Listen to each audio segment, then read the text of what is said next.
Hey everybody, welcome to today's 5-minute session.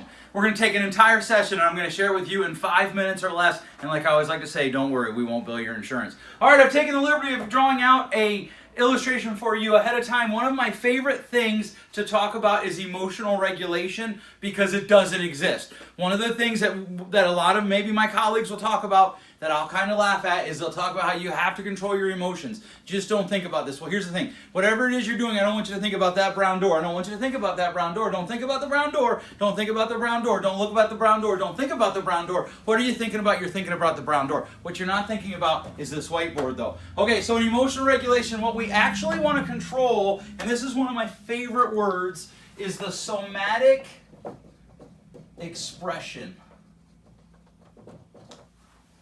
of our emotions. In other words, what do? So here's what happens. Over here, you have your thoughts, feelings, and emotions. These thoughts, feelings, and emotions, often they just come up. You're driving down the road, somebody cuts you off, and you want to tell them they're number one.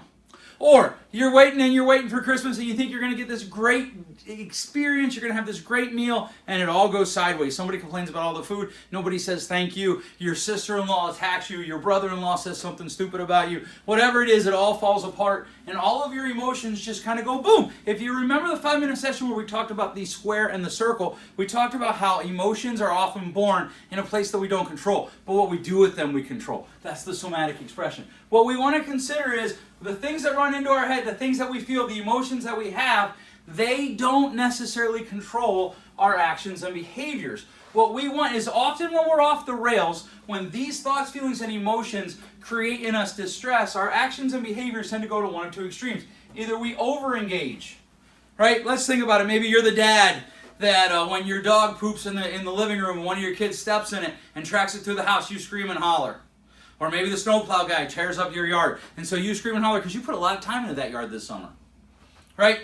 That's over-engagement. Maybe you're the mom who you just got done cleaning the kitchen, and your kids are in the living room tearing it up, and you go in there and clean it up, and you go back out and the kitchen's a mess. So you start screaming and hollering. Or you're sarcastic, right? A lot of times we think of over-engagers as yellers, but sometimes they're just sarcastic, and they use sarcasm.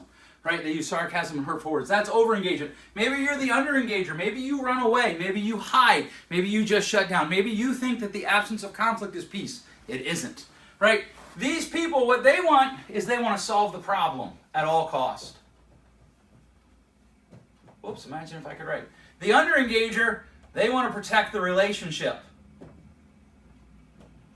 at all cost. Even if it means we don't solve the problem. Proper engagement, which is what we're shooting for, both solves the problem and protects the relationship. Well, how do we do this?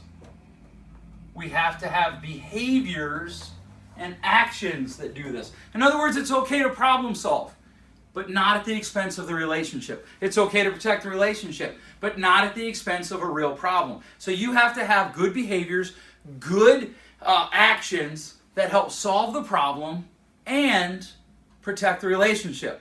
If you'd like to learn more about this, you can read my blog. I have a host of podcast episodes up. Go to my webpage, www.joemartino.com, and you can click on anything there. I also did write a book called The Emotionally Secure Couple. You can read that, and it will give you a list of actions and behaviors that will help you solve the problem and protect the relationship. Thanks so much for watching. We'll catch you next time.